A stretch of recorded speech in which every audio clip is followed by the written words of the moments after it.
Bienvenue dans cette nouvelle édition du QG News. Voici les titres. Comment pallier au manque de ressources qualifiées sur le continent africain? La question préoccupe les dirigeants du continent qui débattront de l'agenda 2063 lors du 23e sommet de l'Union africaine qui s'est ouvert ce 20 juin à Malabo, en Guinée équatoriale. Une politique visionnaire pour une Afrique émergente, telle est la recommandation de l'écrivain congolais Michel Innocent Peya, et pour ce faire, il milite pour un mode de gouvernance propre à l'Afrique. Et enfin, un mot de sport, match au couteau entre la Grèce et la Côte d'Ivoire ce mardi. Pour se qualifier pour les huitièmes de finale de Coupe du Monde, les éléphants n'ont qu'une seule option, la victoire. Mais tout d'abord, c'est le 4e président démocratiquement élu depuis l'avènement de la démocratie en Guinée-Bissau en 1994. José Mario Vaz, élu en mai dernier, est investi ce lundi au stade du 24 septembre où sont présents des milliers de Bissau-Guinéens. 9 chefs d'État d'Afrique de l'Ouest prennent part à la cérémonie, dont Macky Sall du Sénégal, Yaya Jammeh de la Gambie, Blaise Compaoré du Burkina Faso ou encore Ibrahim Boubacar Keïta du Mali. Après les nombreux coups d'État qu'a connu le pays, les Bissau-Guinéens espèrent un retour définitif à l'ordre constitutionnel avec cette investiture de José Mario Vaz. Les chefs d'État et de gouvernement attendus au 23e sommet de l'Union africaine qui s'est ouvert ce 20 juin à Malabo se donnent pour objectif de définir les mécanismes pour la mise en œuvre de l'agenda 2063 et pour atteindre ces objectifs, la disponibilité en ressources humaines de qualité indispensable. Quels sont les leviers sur lesquels l'institution peut agir pour pallier au manque de ressources qualifiées sur le continent qui fait douter les investisseurs étrangers? Élément de réponse avec Florencia Samporé. Pourquoi et comment miser sur les ressources humaines africaines pour le développement du continent? Le 23e sommet de l'Union africaine qui se tient depuis le 20 juin à Malabo en Guinée équatoriale sera marqué par l'engagement des chefs d'État à mettre en œuvre l'agenda 2063. Cette nouvelle ambition traduit la détermination des dirigeants du continent à exploiter ses potentiels de manière stratégique et à consolider les progrès en cours. Mais selon les analystes, pour assurer la transformation socio-économique positive de l'Afrique souhaitée par les dirigeants, il faut d'abord tabler sur les ressources humaines. La question des ressources humaines a été considérée comme un problème certes important, mais sans agenda favorable, sans agenda précis. L'Union africaine nous a habitués à afficher des grands objectifs sans toutefois réfléchir sur les moyens. Il semble qu'en effet que le capital humain doit devenir l'alpha et l'oméga des programmes de l'Union africaine. Mais pour certains pays comme le Cameroun, la question du capital humain africain en termes de compétences et de création d'emplois ne se pose pas. Je suis entrepreneur moi-même à plusieurs titres et je peux affirmer que c'est l'un des aspects où le Cameroun est le mieux doté. On a des compétences de très très haut niveau, d'ailleurs qui s'exportent aujourd'hui. Et donc je ne pense pas que sur ce plan-là, il y ait le moindre problème. En revanche, certains pays en manque de compétences n'ont pas attendu pour initier des mesures de formation pour pallier au manque de ressources qualifiées sur le continent qui fait encore douter les investisseurs étrangers. Le Congo est en train de miser beaucoup sur la formation. Vous savez, aujourd'hui, vous prenez l'exemple de la santé au Congo. On est en train de construire plusieurs hôpitaux généraux et des CHU dans tout le pays. Mais quand vous regardez le nombre de médecins qu'il y a, ils sont insuffisants pour pouvoir gérer tous ces CHU. C'est pourquoi on a besoin de la compétence. Le sommet doit s'achever le 27 juin prochain à Malabo en Guinée équatoriale. Encore 4 jours pour les chefs d'État et de gouvernements africains pour se pencher sur les thèmes centraux au sommet de l'Union africaine, c'est-à-dire l'agriculture, la sécurité alimentaire et la sécurité globale du continent, mais également anticiper sur la prochaine échéance qui est l'agenda 2063 pour le développement économique de l'Afrique. Faire face à une démocratie à l'occidentale qui déstabilise plus qu'elle ne construit les États africains, c'est la recommandation de l'écrivain congolais Michel Innocent Peya. Dans son ouvrage Entre le bon sens et l'alternance absolue, l'Afrique à la croisée des chemins, il tire la sonnette d'alarme sur les dangers du néocolonialisme et de l'autodéstabilisation. Aminata Diak. Les pays africains ont connu une réorientation fondamentale après leur accession à l'indépendance. Ils ont été nombreux à établir leur propre orientation politique et se forger leur identité nationale.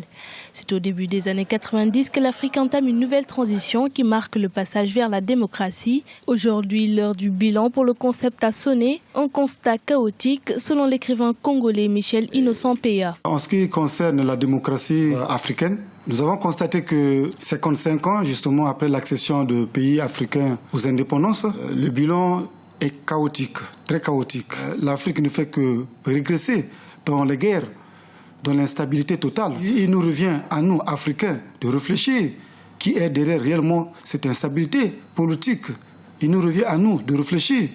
Est-ce que c'est parce que nous optons pour l'alternance absolue ou bien pour le bon sens? Entre le bon sens et l'alternance absolue, l'Afrique à la croisée des chemins, son ouvrage paru en avril 2014, où l'auteur estime également que les régimes démocratiques calqués sur le modèle occidental ne s'adaptent pas à l'environnement culturel du continent africain. L'Afrique n'était pas prête à aller à la démocratie, à l'occidental, oui, il faut le préciser, parce que l'Afrique, depuis la nuit des temps, a une sorte de démocratie qui existe et qui n'était pas jusqu'à nos jours appliquée. Et nous avons pensé qu'après le chèque de la démocratie à l'occidental, il est peut-être temps que l'Afrique fasse recours à sa propre démocratie et qui est adaptée aux valeurs et aux mœurs de l'Afrique. Michel Innocent Peya se présente comme quelqu'un qui veut alerter les États africains qui se battent pour leurs concepts économiques, politiques et socio-culturels. Il exhorte les Africains à dépasser la culture du complexe qui les amène à adopter les réalités des autres. L'actualité sportive à présent, pour la première fois en 3 participations, la Côte d'Ivoire pourrait se qualifier pour les 8e de finale de la Coupe du Monde. Il faudra pour cela se défaire de la Grèce dans le dernier match de la phase de poule. La rencontre sera à suivre ce mardi à 20h GMT à Guillaume Durand. La Côte d'Ivoire est à 90 minutes d'une qualification historique pour les 8e de finale de la Coupe du Monde. Lors de leurs 2 premières participations mondiales, les éléphants avaient hérité de poules très relevées, comptant notamment l'Argentine et les Pays-Bas en 2006 et le Brésil et le Portugal en 2010. Dernier obstacle cette année, la Grèce, avant de porter plus haut encore les couleurs du continent africain. La sélection phare de notre continent à cette Coupe du Monde reste la Côte d'Ivoire. C'est la sélection la plus expérimentée. La sélection de Côte d'Ivoire, on parle de joueurs, on parle quand même de Yaya Touré qui mène le bal dans cette sélection-là. C'est quand même un des 5 ou 6 meilleurs joueurs du monde. À son poste, pour moi, c'est le meilleur joueur de la planète. Donc cette équipe de Côte d'Ivoire, elle a une pression et une attente qui est énorme et j'espère qu'elle mesure la responsabilité qu'elle porte sur ses épaules. Conscientes de l'enjeu, les autorités ivoiriennes ont promis que la prime de match serait doublée en cas de qualification. Le président de la République me charge de vous dire que les Ivoiriens sont fiers de vous, qu'il est fier de vous. Malgré la défaite, vous avez été valeureux contre la Colombie. Il me charge aussi de vous annoncer que la prime de match contre la Grèce sera doublée. Je vous ai vu jouer à Brasilia contre la Colombie. Vous avez perdu, mais tous ceux qui ont vu ce match sont unanimes pour dire que vous êtes capable de faire un bon résultat au prochain match pour vous hisser en 8e de finale. J'en suis convaincu. Soyez déterminés et vous y arriverez. Si elle se qualifie, la sélection ivoirienne pourrait rencontrer le Costa Rica, l'Uruguay ou encore l'Italie en 8e de finale.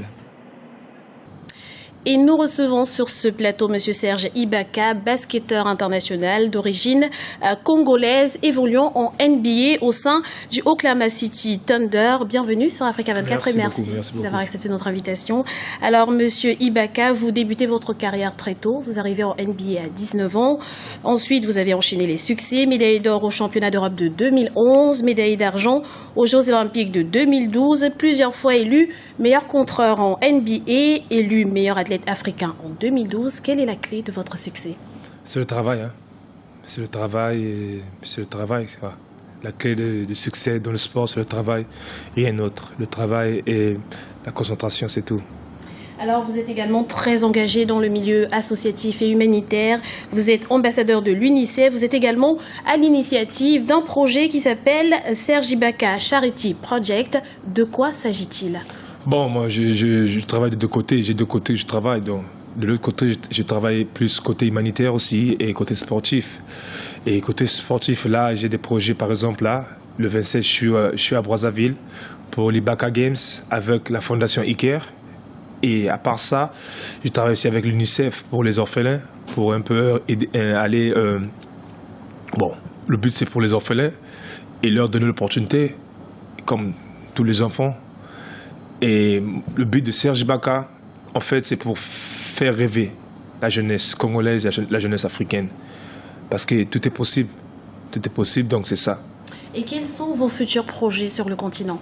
Bon, le futur projet, c'est ça, hein, ce que je viens de dire. Mon but, et avec mon équipe, c'est de faire rêver la jeunesse africaine. Et cela passe par quoi? Par des centres de formation? C'est ça, par exemple, les centres de formation, par exemple, l'Ibaka Games, avec la fondation Iker, là, c'est ça. Et avec l'UNICEF, pour aller aider les orphelins, des trucs comme ça, quoi. Et qu'est-ce que vous pouvez faire en tant que sportif international pour promouvoir davantage le sport sur le continent? Mais en tant que sportif international haut niveau, je crois que c'est ça. Hein. C'est ça. Ce que je fais là, maintenant, là, c'est ça, quoi. Est-ce que vous allez participer, par exemple, à des colloques, à des conférences pour parler de votre parcours, pour inspirer en quelque sorte les jeunes du continent? C'est eux, ils doivent entendre ça. Tu vois, ils doivent entendre ça, ils doivent entendre ça, ils doivent savoir qu'il y a quelqu'un qui est au niveau là-bas, mais il est passé par ici, comme nous. Et s'il est arrivé là-bas, ça veut dire que c'est possible aussi pour nous, de leur faire rêver, et tout est possible. Dernière question, Monsieur Ibaka. En tant que fan de sport, que pensez-vous de la prestation des équipes africaines au mondial de football qui se joue actuellement au Brésil? Bon, je le dis pas mal. Pas mal. Il y a deux ou trois équipes qui essayent maintenant. Là, les autres, je sais que j'ai entendu que les autres sont déqualifiés. Et il y a deux ou trois équipes qui essayent de se battre. Et bon, bonne chance pour eux. Nous tous les Africains, on est derrière eux, quoi. Merci Monsieur Ibaka d'avoir accepté notre invitation. Je rappelle que vous êtes basketteur international évoluant en NBA. Ce journal a été réalisé par l'ensemble de la rédaction. Nous vous remercions de l'avoir suivi. Retrouvez dans un instant une nouvelle édition du QG News sur Africa 24.